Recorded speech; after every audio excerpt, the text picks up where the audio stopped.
जय हिंद साथियों, कैसे हैं आप सब। स्वागत है एक बार फिर आपका आपके अपने YouTube channel Shri Shyam classes में। जी हाँ साथियों, आपका जो सवाल है कि रेट पात्रता पास करने के लिए क्या क्या करें सर। अभी तक मैंने कोई किताब नहीं पढ़ी, कोई नोट्स नहीं पढ़ा है, मुझे आज पहली बार से मैं शुरू कर रहा हूं, तो क्या मेरी पात्रता क्लियर हो सकती है। तो साथियों मेरा जवाब है, अगर आपने पॉजिटिव थिंकिंग रखी तो आपकी पात्रता 100% क्लियर हो सकती है साथियों। बस आपको कुछ आपके डिसिप्लिन रखना है। कुछ टॉपिक जो मैं बताने वाला हूं, कुछ जो मैं अनुशासन की बातें बताने वाला हूं, उनको अगर आपने फॉलो कर लिया साथियों, तो आपको पात्रता क्लियर करने से कोई नहीं रोक सकता। नंबर कितने लाने, मात्र 90 नंबर ही तो लेकर आने हैं, वो भी माइनस मार्किंग नहीं है तब। तो साथियों यहाँ तीन चीजें आपको फोकस करनी है, क्या पढ़ना है, कैसे पढ़ना है और कितना पढ़ना है। आज इन तीन टॉपिकों के बारे में अपन बात करेंगे, क्या पढ़ेंगे, कितना पढ़ेंगे और कैसे पढ़ेंगे। तो साथियों सबसे पहले क्या पढ़ना है आपको, उसके बारे में देखो। तो सबसे पहले तो साथियों क्या होना चाहिए, आपके पास सिलेबस होना चाहिए। सिलेबस को एक दिन लगाओ, पूरा सिलेबस को 3 से 4 बार पढ़ो। बस सिलेबस को क्या करना साथियों, 3 से 4 बार पढ़ो। आपको एक मोटा मोटा अनुमान लग जाएगा कि ये टॉपिक अपने है, ये नहीं है। उसके बाद में सीधा आपको कहां जाना है, ओल्ड पेपर के पास। क्या पढ़ना है, ओल्ड पेपर के पास जाओ। अपने गूगल वगैरह पे मिल जाएंगे, बहुत सारे टेलीग्राम चैनल है, वहां पर मिल जाएंगे। हमारे खुद के टेलीग्राम चैनल पर आपको ओल्ड पेपर मिल जाएंगे। तो सबसे पहले तो सिलेबस को पढ़ो 3-4 बार एक दिन लगाओ। ओल्ड पेपर को दो, एक दिन इसको दे दिया, एक दिन इसको दे दिया। 2 दिनों में आपकी एक रणनीति तैयार होगी कि पिछले समय में ऐसे ऐसे प्रश्न आते थे, इनके अकॉर्डिंग अपन को तैयारी करनी है। ये सिलेबस है और ऐसे ऐसे प्रश्न इस सिलेबस में से पूछे जाएंगे। तो एक आपको पता चल गया रास्ता कैसा है, आपको एक अनुमान लग गया कि इस रास्ते में ये कांटे हैं, इस जगह पे मोड़ है, इस जगह पे नहीं है, इस रास्ते को इस पार से पार करना है, यहाँ पे नदी है, यहाँ पे खाई है। ये एक आपको मोटा मोटे अनुमान लग जाएगा सिलेबस और वर्ल्ड पेपर पढ़ने से साथियों। इसके बाद आपको क्या करना है साथियों, क्या पढ़ना है, मैं ये कहता हूं साइको पढ़नी है। साइको प्लस हिंदी ग्रामर, उसके बाद में संस्कृत। संस्कृत के ऊपर साथियों बात करें तो नॉर्मल पढ़ना है आपको। और सबसे मेन है टीचिंग मेथड। टीचिंग मेथड किस प्रकार से पढ़नी है, अपन ने एक पुराना वीडियो बना रखा है, आप वहां पर जाकर देख सकते हैं। टीचिंग मेथड को भी सबसे ज्यादा टाइम देना है साथियों, कम से कम 45 से 50 नंबर की है। पहले ये दो चीजें पढ़ो, उसके बाद में साइको को टाइम देना, क्योंकि साइको मेंस की भी तैयारी रखनी है आपको, साइको मेंस में भी आएगी।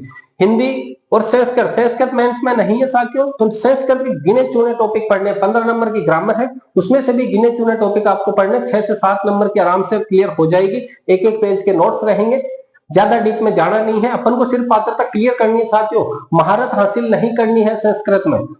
टीचिंग मेथड आपके मेंस में भी काम आएगी। तो एक सब्जेक्ट की अगर टीचिंग मेथड तैयार करते हो, जैसे हिंदी की टीचिंग मेथड आपने बहुत शानदार तरीके से तैयार करी, चाहे 5 दिन 10 दिन दे दिए हिंदी की टीचिंग मेथड को, तो वो जो हिंदी की तैयार हुई है साथियों, संस्कृत अपने आप तैयार हुई। सेम टॉपिक है सब कुछ, EVS, maths, SST, science, maths, सब कुछ आपके क्या हो जाएगा क्लियर, अगर एक सब्जेक्ट की आपने टीचिंग मेथड अच्छे से क्लियर करी है साथियों। तो क्या करना है, टीचिंग मेथड को सबसे ज्यादा टाइम देना है साथियों।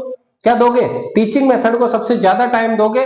क्या पढ़ना है, टीचिंग मेथड और साइको, ऊपर से हिंदी ग्रामर पढ़ सकते हो आप। संस्कृत को नॉर्मल पढ़ना है। मेन सबसे मेन क्या रहेगा साथियों, अपने मेन सबसे मेन रहेगा अपने टीचिंग मेथड पढ़नी है साथियों। सबसे आगे की तरफ बात करें अपन, फिर कैसे पढ़ना है, तो साथियों चार्ट से पढ़ना है आपको। किससे पढ़ना है, चार्ट से पढ़ना है साथियों। और शॉर्ट नोट्स बनाने हैं साथियों, शॉर्ट नोट। क्या बनाने हैं साथियों, शॉर्ट नोट्स बनाने हैं और चार्ट्स के द्वारा पढ़ाई करनी है। चार्ट बनाना है आपको, जैसे कि मैं चार्ट किस प्रकार से बनाते हैं, जैसे कि मैं अगर बात करूं आगमन व निगमन विधि, आगमन और निगमन विधि, तो इसको पूरा शॉर्ट में कैसे प्रकार करेंगे, आ के आ से उदाहरण, उदाहरण से नियम, इसको अपन ने गोला कर लिया। ये आगमन विधि पूरी होगी।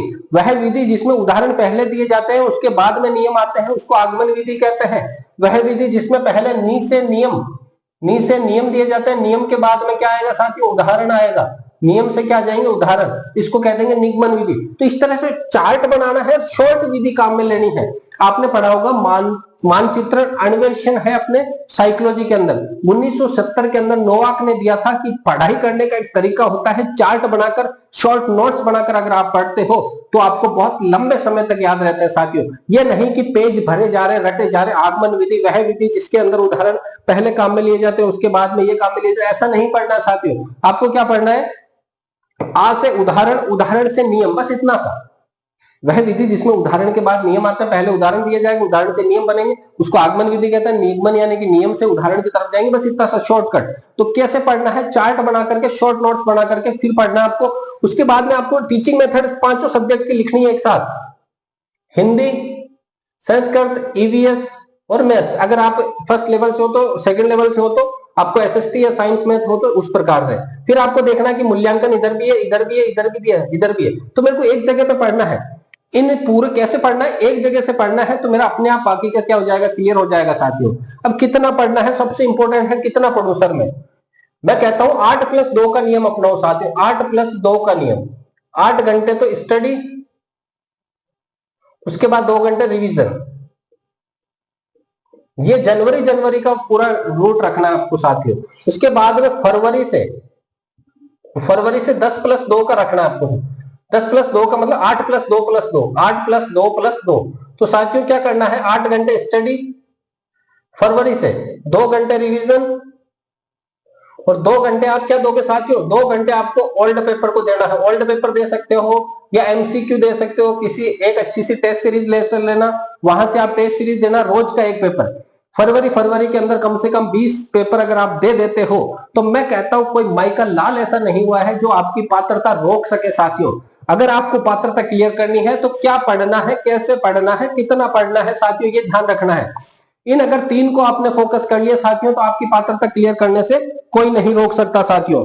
तो ये 3 अपने साथ है। अब वहां पर है कि कितना पढ़े साथियों। एक ये टॉपिक भी है, ऑनलाइन पढ़े साथियों या फिर ऑफलाइन पढ़े साथियों, ये भी एक सबसे बड़ा टॉपिक है। ऑनलाइन के अंदर टाइम बहुत ज्यादा वेस्ट होगा साथियों। अपने पास इतना टाइम नहीं है कि अपन ऑनलाइन स्टडी कर सके। अगर यूट्यूब पे या किसी ऐप से अगर एक क्लास लेना चाहो आप आगमन और निगमन विधि की, तो वो आपको कम से कम आधा घंटा ले लेंगे साथियों। और पढ़ना क्या है, आगमन यानी उदाहरण से नियम जाना है, निगमन या नियम से उदाहरण जाना, बस इतनी सी है। 1 मिनट का जो काम था उनको वो खींच करके 30 मिनट का बनाएंगे साथियों। तो ऑनलाइन जाने से बचना। जो टॉपिक क्लियर ना हो आपका, उस टॉपिक के लिए आप जा सकते हो ऑनलाइन, लेकिन ऑनलाइन भी अगर जाओ तो टीचर फिक्स रखना। टीचर फिक्स रखना, कहीं ये ना हो आज इस टीचर से पढ़ लिया, कल उस टीचर से पढ़ लिया, उससे पढ़ लिया, तो ऐसा क्या हो जाएगा, घास फूस हो जाएगा साथियों। और क्या हो जाएगा, दिमाग का पूरा कबाड़ा हो जाएगा, समझ में कुछ भी नहीं आएगा। तो आपको क्या करना है, एक टीचर फिक्स रखना है। और अगर ऑफलाइन पढ़ रहे हो तो सबसे बेस्ट है साथियों, शॉर्ट नोट्स बनाओ अपने, एक शॉर्ट नोट्स बनाओ और शॉर्टकट में चलने दो।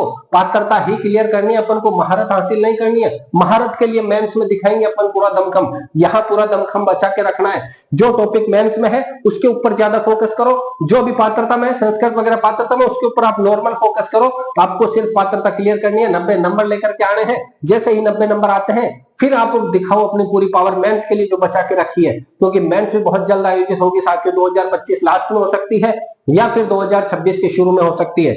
तो अब ये 2025 है, इसके अंदर अपन को नौकरी लेकर रखना है साथियों। और वो नौकरी कौन सी है, सरकारी टीचर की सबसे बेस्ट नौकरी है साथियों, वो भी 3rd ग्रेड टीचर, तो कहना ही क्या। हो सकता है आपको आराम की अगर बात करें तो यहाँ छुट्टियां बहुत मिलेगी। उन आगे की तरफ सोच रखो, थिंकिंग क्या रखो, आगे की रखो, पॉजिटिव थिंकिंग रखो कि अपना अगर नहीं होगा तो सारा किसी का नहीं होगा। ये पॉजिटिव थिंकिंग रखनी है कि अगर रीट पात्रता क्लियर अगर एक विद्यार्थी की भी होती है पूरे 15 लाख में से, तो वो एक विद्यार्थी मैं रहूंगा। मेरे अगर नहीं होती है तो किसी की पात्रता क्लियर नहीं हो सकती।